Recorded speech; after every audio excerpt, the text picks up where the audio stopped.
নিত্যপণ্যের দামে লাগাম টানা যাচ্ছে না, বিশ্বাস উঠেছে ক্রেতার। এবার মশলার ঝাঁজের দম বন্ধ হওয়ার অবস্থা।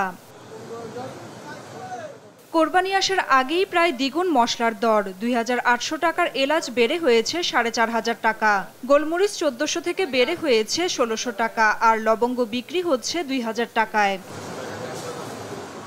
ক্রেতারা বলছেন মশলার অস্বাভাবিক দাম বাড়লেও বাধ্য হয়ে কিনতে হচ্ছে তাদের। অবশ্যই আমাদের ক্রয়ের অসাধ্য সবকিছু।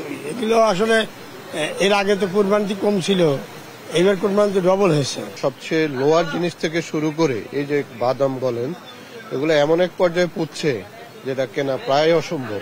বিক্রেতাদের দাবি অসাধু সিন্ডিকেট আর ডলারের উচ্চ মূল্যের কারণেই দর বেড়েছে। মশলা যেহেতু গোডাউনজাত মোকামজাত করা হচ্ছে, ওই অজুহাতে তারা মনে করেন যারা আমদানিকারক তারা মনে করেন যে ডলার সংকট, তারপর লাইসেন্সের একটা অজুহাত দিয়ে তারা সমস্ত মশলার দাম বাড়তি করে রাখছে। বাজেটের সুরতে এই দেশে দাম বাড়ে না, এই দেশে এমনি হু হু করে দাম বাড়ে যায়, খালি সুযোগ পাইলে হয়েছে। বেড়েছে কাজু বাদাম, পেস্তা বাদাম আর কাঠবাদামের দামও। কাঠবাদামের দাম বেড়ে এখন বিক্রি হচ্ছে ১১৫০ টাকায়, কাজু বাদাম বিক্রি হচ্ছে ১২০০ টাকা, আর পেস্তা বাদাম ঠেকেছে ৩৬০০ টাকায়। প্রতি বছর রমজানের পর ডাল জাতীয় পণ্যের দাম কমলেও এবার মসুর, খেসারি ও মুগ ডাল বিক্রি হচ্ছে বাড়তি দামে। নাফিয়া ফারজানা, দেশ টিভি, ঢাকা।